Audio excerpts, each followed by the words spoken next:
नमस्कार दोस्तों, सफ़र बातों का में एक बार फिर से आपका स्वागत है। मैं शैलेश और आज हम एक नया फिर से अपना एक एपिसोड लेके आए हैं। मेरे साथी विनय मेरे साथ हैं हमेशा की तरह। दर्शकों, आजकल हम अपने आसपास देखते हैं जितने भी स्पेशली नई जनरेशन है वो उसका एक एटीट्यूड अलग टाइप का है।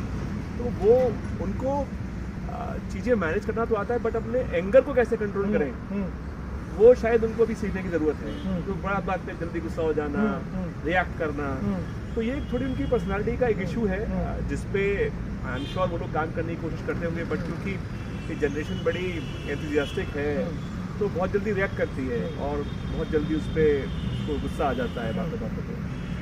तो ये आज की कहानी नहीं है, आई एम श्योर ये पिछले युगों में भी ऐसा होता होगा कि लोगों को गुस्सा आता होगा, कुछ लोग जरा सी बात पे नाराज हो जाते होंगे, लड़ाई करने लगते होंगे।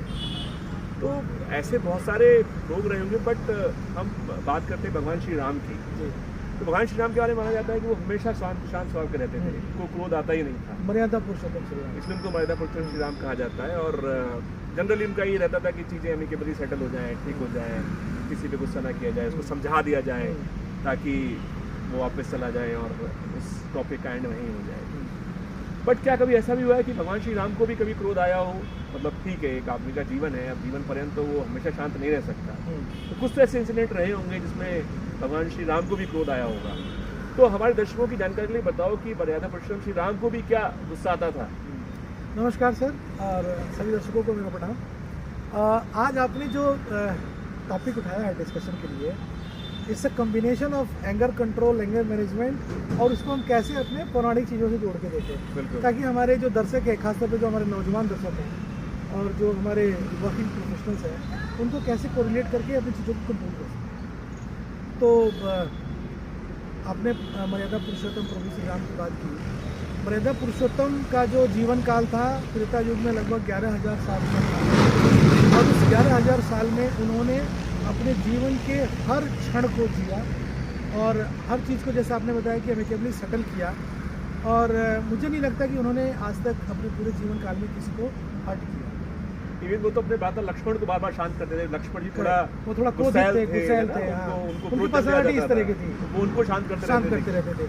लेकिन क्योंकि भगवान श्री राम, भगवान विष्णु श्री राम के अवतार में थे, रामावतार में थे, तो मानव थे और मानव को गुस्सा आना लाजमी है।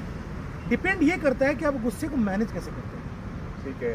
और भगवान श्री राम ने जब जब उनको गुस्सा आया तब तक उन्होंने चीज़ों को पहले उसको अपॉर्चुनिटी दी, मौका दिया कि भाई मुझे गुस्सा मत दिलाओ। ठीक है। अगर तुमको पता है, तुम्हें नहीं पता, लेकिन मुझे पता है कि आई एम द डिस्ट्रॉयर। ठीक बात है ना। तो ऐसा नहीं है कि भगवान को गुस्सा नहीं आया। कई ऐसे मौके आए जो हमारे वेदों में, पुराणों में उल्लेखित है। भगवान को भी कई बार गुस्सा आया। भगवान को सबसे पहले गुस्सा आया था जब उनका बाल अवस्था थी। अच्छा। जब वो रेंगते हुए चलते थे। तो हम यहाँ पे कई स्टेजेस की बात करेंगे, कई घटनाओं की बात करेंगे कि प्रभु को कब को गुस्सा आया।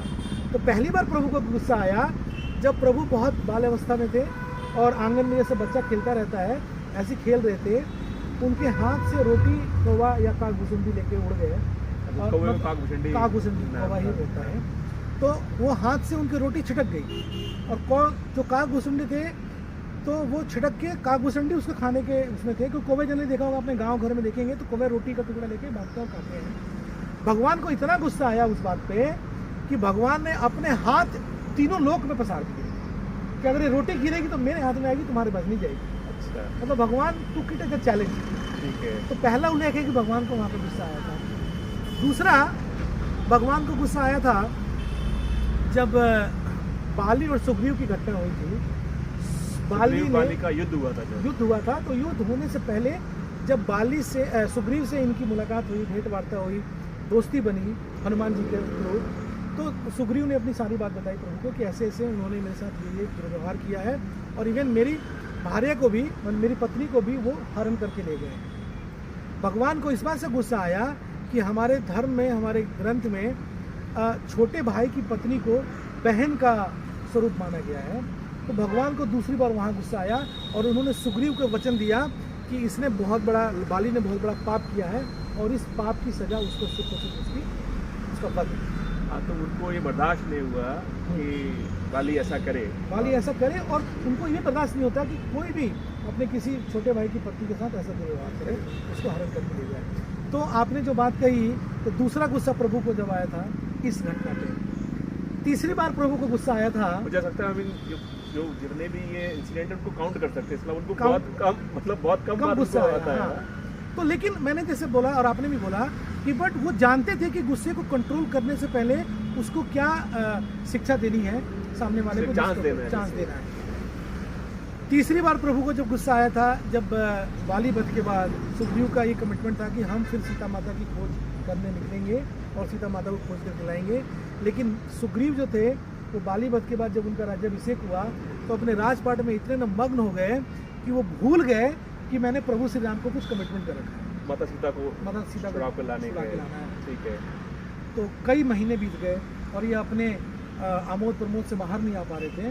प्रभु श्री राम ने लक्ष्मण को आदेश दिया कि जाकर सुग्रीव को समझाओ कि हमारे प्रति भी उनका कुछ कमिटमेंट है, अगर वो कमिटमेंट पूरा नहीं होगा तो उनका वध भी सुनिश्चित है। जैसे बाली का वध किया तो यहाँ पे दिखाता है, जैसे बाली का वध किया था, तो यहाँ पे दिखाता है कि how much committed he was towards his commitment. अगर मैंने किसी को वर्ड्स दिया है तो we should committed towards what we have committed someone, ये हमें सीख मिलती है। और तीसरी और चौथी बार प्रभु को गुस्सा आया। हम इसको संक्षेप में आपको एक चीज़ों को रखने की कोशिश कर रहे हैं क्योंकि हमारे पास समय भी कम है और हम चाह रहे हैं कि आपको सारी घटनाओं के बारे में उल्लेखित करें और आप जानें कि प्रभु को कब कब गुस्सा आया और क्यों आया। चौथी बार जो प्रभु को गुस्सा आया था कि जब पता लग गया सीता जी के बारे में कि भाई वो लंका में रावण है, वहाँ पे अशोक वाटिका में रखा हुआ है और समुद्र पार उस पार लंका है, वहाँ पे हमें जाना है। इतनी बड़ी सेना लेके प्रभु कैसे जाते हैं उस पार और कैसे जाते हैं।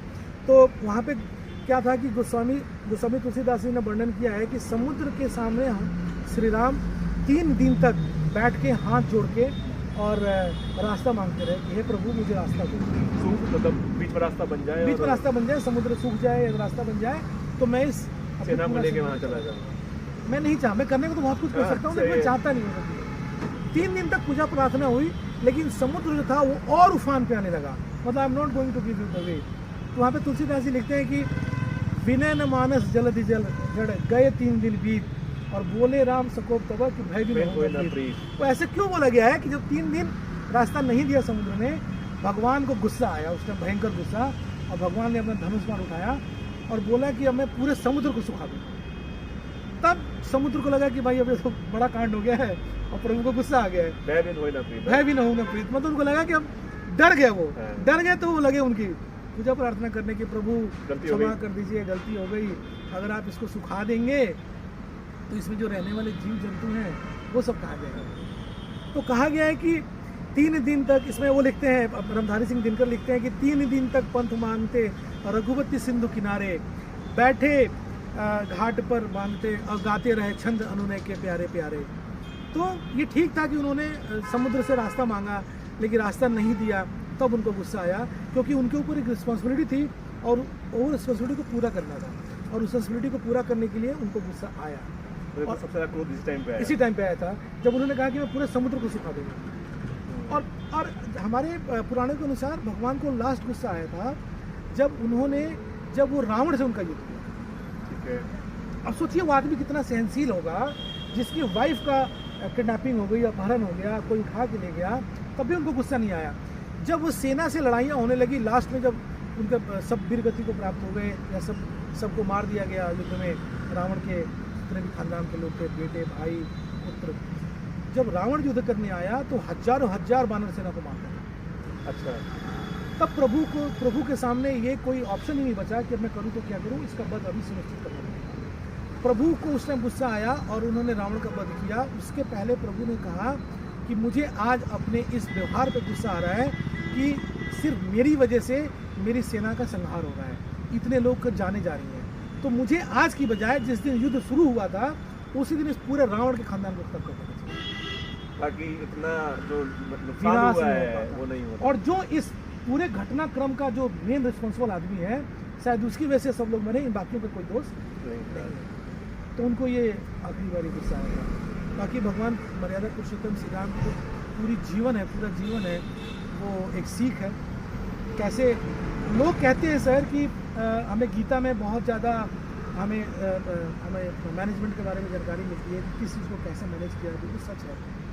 गीता अपने आप में एक क्या नहीं है, लेकिन अगर हम भगवान श्री राम के चरित्र को पढ़ें, उनको गाएं, सुने और डिस्कस करें तो आप पाएंगे कि भगवान श्री राम का जो जीवन था वो सही में मर्यादित जीवन था। वो तो माने मर्यादा पुरुषोत्तम को हमेशा मर्यादा का पालन किया, चाहे उसके लिए कितना भी त्याग करना त्याग पड़ा, करना उससे फर्क पड़ा। नहीं पड़ता। और उनको अपनी मर्यादा पुरुषोत्तम है तो उनको मर्यादा का ध्यान रखना ही रखना है। और ये भी मैं यहाँ पे कोट करना चाहूँगा कि जो प्रभु या जो मनुष्य बोलेंगे उस अवतार में जो 11,000 साल जीवन जिया हो और उसको सिर्फ ये गिने चुने मौके पे गुस्सा आया हो, तो सोचिए वो कितने मर्यादित हो। बिल्कुल ठीक। मैंने अलग इससे ये बात है कि गुस्सा तो आता है मनुष्य को, इम्पोर्टेंट ये है कि हम उसको मैनेज कैसे कर रहे हैं। और हमें हर बार गुस्सा नहीं आना चाहिए। कुछ ऐसे इंसिडेंट हो जो कि टॉलरेबल नहीं हो, शायद हमें उस पर गुस्सा आना चाहिए और उसको कंट्रोल करने पे आना चाहिए। बेटर है कि चीज़ों को इग्नोर करें, छोड़ें और आगे का जीवन जिए। तो अच्छी जानकारी तुमने। और भगवान राम को भी क्रोध आया, लेकिन ठीक है, बहुत गिने चुने मौक़ों पे आया, लेकिन आया। और बेस्ट पार्ट ये है कि जीवन भर उन्होंने इस पर कंट्रोल रखा, संयम रखा। और अच्छा लगा तुमसे सब जान के, दर्शकों को भी अच्छा लगेगा कि ऐसे बेसिकली हमें सीखना ये है कि कंट्रोल कैसे करें। कंट्रोल कैसे हमने तो बता दिया कि चलो 2-4 बार तो तब भी कैसे हुआ, लेकिन इम्पोर्टेंट ये है कि इसको अपनी लाइफ में कैसे इम्बाइब करें कि हम भी अपने एंगर पे मैनेज करें। बेसिकली कंट्रोल तो मैं क्या बोलूँगा, मैनेज करना इज मोर इम्पोर्टेंट है। तो फिर से धन्यवाद तुम्हारा मैंने आने के लिए। फिर से तुमको इनवाइट करेंगे नए विषय के साथ। तो धन्यवाद दर्शकों आपका फिर से हमारे साथ जुड़ने के लिए। और जय श्री राम। और जुड़ते रहिए और अपने धर्म का प्रचार प्रसार ऐसे करते रहिए। जय श्री राम।